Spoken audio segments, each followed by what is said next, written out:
বিশ্ব সংবাদে আপনাদের স্বাগত। শুরুতেই সংবাদ শিরোনাম, পরে বিস্তারিত।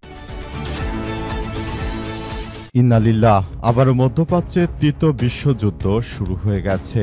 দখলদার জায়নবাদীদের কোনোভাবেই ছাড় দিচ্ছে না ইরানের ইসলামী বিপ্লবী গার্ড বাহিনীর সদস্যরা। তারা দখলদার ইসরায়েলি বাহিনীকে শেষ করে দিচ্ছে। পরিস্থিতি আরও তীব্র থেকে তীব্র আকার ধারণ করছে। সবকিছু ধ্বংসস্তূপে পরিণত হচ্ছে। চলছে হামলার পর হামলা। আর এরই মাঝে আমাদের হাতে এসে পৌঁছেছে যুদ্ধের সর্বশেষ গুরুত্বপূর্ণ সবথেকে তাজা আপডেট সংবাদ আপনাদের জানিয়ে দিব। প্রথমে জানাবো, নীরবতা ভেঙে কঠিন যে হুঁশিয়ারি দিলেন ইরানের সর্বোচ্চ ধর্মীয় নেতা মোস্তফা খামেনি। ইরানের সেনাবাহিনী দিবস উপলক্ষে দেওয়া এক বিশেষ বার্তায় দেশটির সর্বোচ্চ ধর্মীয় নেতা আয়াতুল্লাহ মোস্তফা খামেনি কুফর ও দাম্ভিক শক্তির বিরুদ্ধে প্রতিরোধ অব্যাহত রাখার দৃঢ় প্রতিজ্ঞ ব্যক্ত করেছেন। এরপর জানাবো, যুক্তরাষ্ট্র ইরান আলোচনায় অগ্রগতি হল বড় যে ইস্যুতে মতবিরোধ। মধ্যপ্রাচ্যে চলমান সংঘাত থামাতে যুক্তরাষ্ট্র এবং ইরানের মধ্যে আলোচনা কিছুটা এগুলো গুরুত্বপূর্ণ বিষয়গুলোতে এখনও বড় ধরনের মতপার্থক্য রয়ে গেছে। ইরানের পার্লামেন্ট স্পিকার মোহাম্মদ বাখের গালিবাফ জানিয়েছেন যে কয়েকটি ক্ষেত্রে সমঝোতা হলেও মূল ইস্যুগুলোতে অগ্রগতি হয়নি, ফলে দ্রুত চূড়ান্ত চুক্তির সম্ভাবনা অনিশ্চিত। এদিকে দক্ষিণ লেবাননে এক ইসরায়েলি সেনা নিহত।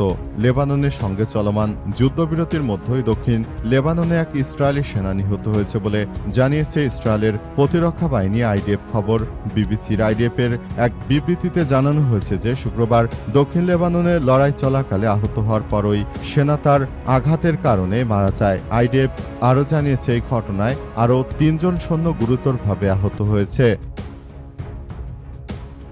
এবারে জানাবো, লেবাননের নিরাপত্তা অঞ্চলগুলোতে অভিযান অব্যাহত রাখার ঘোষণা ইসরায়েলের প্রধানমন্ত্রী। পৃথিবীর কুখ্যাত সন্ত্রাসী দক্ষিণ লেবাননের তথাকথিত নিরাপত্তা অঞ্চল ও ইসরায়েলি বাহিনীর অভিযান অব্যাহত থাকবে বলে জানিয়েছে এই সন্ত্রাসী নেতানিয়াহু। খবর দ্য মিডল ইস্ট আই। তিনি বলেছেন, এসব অভিযানের লক্ষ্য হল ইসরায়েলি সেনা এবং সীমান্তবর্তী শহরগুলোর বিরুদ্ধে যে কোনো হুমকি প্রতিহত করা। এবং সর্বশেষ জানাবো, অত্যন্ত দুঃখের সংবাদ, বাংলাদেশকে টপকে পোশাক রপ্তানিতে দ্বিতীয় অবস্থানে ভিয়েতনাম। দীর্ঘদিন ধরে বাংলাদেশ দ্বিতীয় অবস্থানে ছিল এবং প্রথম অবস্থানে রয়েছে চীন। দশকের পর দশক ধরে বৈশ্বিক তৈরি পোশাক তৈরিতে রপ্তানি শীর্ষ আসনটি দৃঢ়ভাবে ধরে রেখেছে চীন। ধারাবাহিকভাবে এর পরের অবস্থানটি ছিল বাংলাদেশের দখলে। 2020 সালে একবার ছন্দপতন হয়। 2025 সালে বাংলাদেশকে টপকে দ্বিতীয় স্থান দখল করেছে প্রতিদ্বন্দ্বী দেশ ভিয়েতনাম। এর আগে প্রফেসর ডক্টর ইউনূসের সময় আবার বাংলাদেশ দ্বিতীয় অবস্থানে এসেছিল। কিন্তু আসলে দুঃখজনক ব্যাপার হলো বর্তমান সরকারের বর্তমান এই নৈরাজ্যকর পরিস্থিতির কারণে বাংলাদেশের অবস্থা এখন দ্বিতীয় থেকে তৃতীয়তে নেমে গেছে। এর ফলে বাংলাদেশের তৈরি পোশাক খাত একটা ধ্বংসস্তূপের দিকে এগিয়ে যাচ্ছে বলে সেখানে নিশ্চিত করা হয়েছে। প্রিয় দর্শক, এতক্ষণ শুনছিলেন সংবাদ শিরোনাম, এবারে বিস্তারিত। তবে তার আগে বন্ধুরা অনুরোধ থাকবে, এই সংবাদটিতে একটি লাইক দিন। এই চ্যানেলে আপনি নতুন হয়ে থাকলে আমাদের সংবাদটি দেখতে দেখতে চ্যানেলটি সাবস্ক্রাইব করে রাখুন। কমেন্ট করে বন্ধুরা আপনার মূল্যবান মতামত জানিয়ে দিন আপনি বিশ্বের কোন দেশ থেকে বা বাংলাদেশের কোন স্থান থেকে আমাদের সংবাদটি দেখছেন এবং শুনছেন। আর বন্ধুরা, সংবাদটি আপনার সোশ্যাল মিডিয়া ফেসবুকে শেয়ার করে বন্ধুদেরও দেখার সুযোগ করে দিন।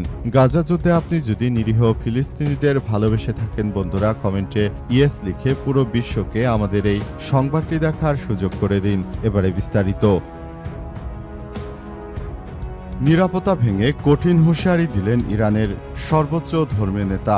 ইরানের সেনাবাহিনী দিবস উপলক্ষে দেয়া এক বিশেষ বার্তায় দেশটির সর্বোচ্চ নেতা মোস্তফা খামেনি কুফর ও দাম্ভিক শক্তির বিরুদ্ধে প্রতিরোধ অব্যাহত রাখার দৃঢ় অঙ্গীকার ব্যক্ত করেছেন। সামাজিক যোগাযোগ মাধ্যম টেলিগ্রামে দেয়া এক বার্তায় তিনি বর্তমান সংঘাতকে ইরানের বিপ্লবী ঐতিহ্যের একটি অবিচ্ছেদ্য অংশ হিসেবে চিত্রায়িত করেছেন। তিনি দাবি করেন যে ইরানের সেনাবাহিনী তথাকথিত দুই শত্রুপক্ষ যুক্তরাষ্ট্র ও জায়নবাদী শক্তির দুর্বলতা অবমাননার বিশ্বাসীকে সামনে উন্মোচিত হয়েছে। মোস্তফা খামেনি তার বার্তায় ইরানি বাহিনীর সামরিক সক্ষমতা প্রশংসা করেছেন। সেনাবাহিনীর ড্রোনগুলো আমেরিকা ও জায়নবাদী অপরাধীদের উপর বজ্রপাতের মতো আঘাত হানছে। সেই সঙ্গে দেশটির নৌবাহিনী শত্রুদের নতুন পরাজয়ের তিক্তস্বাদ আস্বাদন করতে সম্পূর্ণ প্রস্তুত রয়েছে বলে তিনি হুঁশিয়ারি দিয়েছেন। তার মতে 1979 সালে ইসলামী বিপ্লবের পর থেকেই সেনাবাহিনী জনগণের হৃদয়ের স্পন্দন ও জাতির প্রকৃত সন্তান হিসেবে নিজেদের যোগ্য স্থান দখল করে রেখেছে। তারা কখনোই আমেরিকা কিংবা পরাশক্তি হিসেবে যারা নিজেদের পরিচয় দেয় সেই কাগুজে বাঘ তাদের কাছে কখনোই মাথা নত করেনি আমাদের ইসলামী বিপ্লবী গার্ড বাহিনীর সদস্যরা। তারা সবসময় নিজেদেরকে এক আল্লাহর সৈন্য হিসেবে প্রতিষ্ঠিত করেছে বলে এমন কথা জানিয়েছেন ইরানের ইসলামী বিপ্লবী গার্ডের সর্বোচ্চ ধর্মীয় নেতা আয়াতুল্লাহ আলী খামেনি। তিনি ইরানের বর্তমান সুপ্রিম লিডার।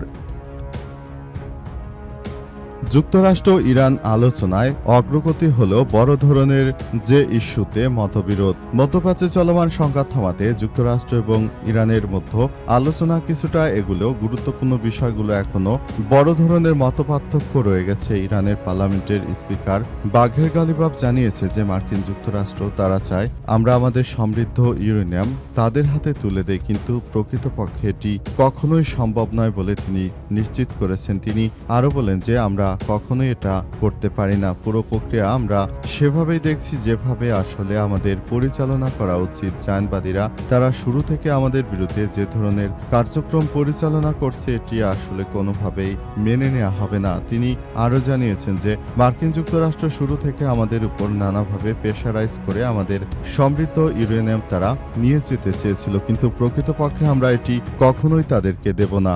এটি কোনোভাবেই দেওয়া সম্ভব নয়। মার্কিন যুক্তরাষ্ট্রের প্রেসিডেন্ট শুরু থেকেই যে মিথ্যাচার করে আসছে, কখনো ইরান তাদেরকে এই ধরনের কোনো প্রতিশ্রুতি দেয়নি। ইরান সব সময় নিজেদের সার্বভৌমত্ব রক্ষা এবং দেশের জনগণের সম্পদ রক্ষার জন্য তারা বদ্ধপরিকর। সেভাবেই তারা তাদের ইসলামিক রেভলিউশনারি গার্ড কোর আইআরজিসির সদস্যদেরকে প্রতিষ্ঠা করেছে।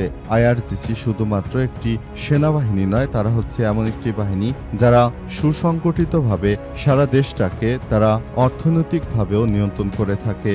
এমন একটি বাহিনী অত্যন্ত গুরুত্বপূর্ণ ছিল এবং এই বিষয়গুলো নিয়েই আমরা এগিয়ে যেতে চাই বলে সেখানে উল্লেখ করা হয়েছে এবং পুরো প্রক্রিয়াটি সেভাবে কার্যক্রম করা হয়েছে এবং পরিস্থিতি যতই জটিল আকার ধারণ করুক না কেন দখলদারদের বিরুদ্ধে আমাদের এই অগ্রযাত্রা চলমান থাকবে বলে সেখানে নিশ্চিত করা হয়েছে। দক্ষিণ লেবাননে এক ইসরায়েলি সেনা নিহত হয়েছে। দক্ষিণ লেবাননে দখলদার ইসরায়েলি সেনাদের লক্ষ্য করে ব্যাপক বেগে হামলা চালাচ্ছে ইরানের ইসলামী বিপ্লবী গার্ড বাহিনীর সদস্যরা। তারা হামলা চালিয়ে সবকিছু তছনছ করে দিয়েছে। মধ্যপ্রাচ্য জুড়ে দখলদার ইসরায়েলি বাহিনী যে ধরনের কার্যক্রম তারা শুরু করেছিল তাদেরকে একদম মাটির সঙ্গে ধসিয়ে দিয়েছে ইরানের ইসলামী বিপ্লবী গার্ড বাহিনীর সদস্যরা। কোনোভাবেই আসলে দখলদারদের তারা ছাড় দিচ্ছে না। পরিস্থিতি এতটাই জটিল আকার ধারণ করেছে যে পুরো মধ্যপ্রাচ্য জুড়ে দখলদার ইসরায়েলি বাহিনী একদম মাটির সঙ্গে ধসে পড়েছে। শুরুতে তারা লেবাননে আক্রমণ চালিয়ে তারা খুব সহজে জয় তুলে নিতে চেয়েছিল। তারা মনে করেছিল যে পেজার বিস্ফোরণের মাধ্যমে লেবাননের সশস্ত্র যোদ্ধাদের অধিকাংশকেই তারা হত্যা করার মধ্য দিয়ে যে সাম্রাজ্য কায়েম করেছে সেটি এখনো অব্যাহত রয়েছে। তবে বর্তমান লেবাননের সশস্ত্র যোদ্ধা হিজবুল্লাহ যোদ্ধা তারা ইতিমধ্যেই ঘুরে দাঁড়িয়েছে। এখন তারা এমনভাবে আক্রমণ চালাচ্ছে যে পরিস্থিতি অত্যন্ত জটিল আকার ধারণ করেছে এই দখলদারদের জন্য। দখলদারেরা কল্পনা করতে পারেনি যে তাদের জন্য কি অপেক্ষা করছে।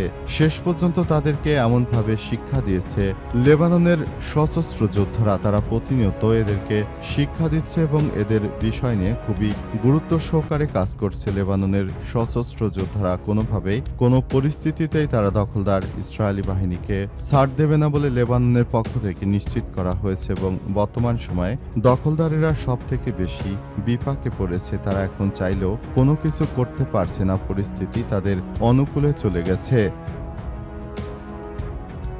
লেবাননের নিরাপত্তা অঞ্চলে অভিযান চালিয়ে যাওয়ার ঘোষণা ইসরায়েলের।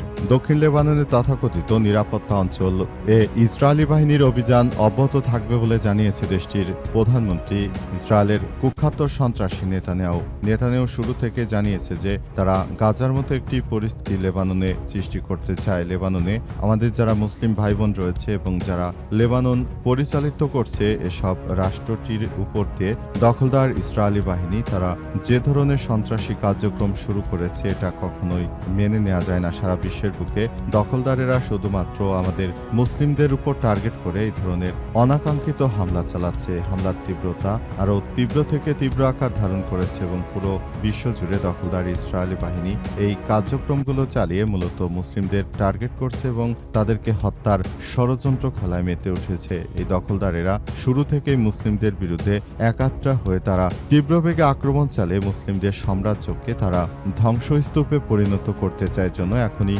মুসলিমদের সবাইকে এসব বিষয় সজাগ থাকতে হবে এবং এদের বিরুদ্ধে সর্বাত্মকভাবে কার্যক্রম চালিয়ে যেতে হবে। যদি মুসলিম হিসেবে আমরা এদেরকে প্রতিহত করতে না পারি তাহলে আমরা বড় ধরনের আরো সমস্যার মধ্যে পড়ে যাব এবং এই পরিস্থিতি অত্যন্ত দুঃখজনক হলেও সত্য যে এটি আমাদের সবার জন্য খুবই খারাপ কিছু সৃষ্টি করছে এবং পরিস্থিতি অত্যন্ত দুঃখজনকভাবে হলেও সত্য যে এটি আমাদের সবাইকে অর্থাৎ প্রতিটি মুসলিমদেরকে ভোগাচ্ছে। পরিস্থিতি একদম ধ্বংসস্তূপে পরিণত হয়ে যাচ্ছে।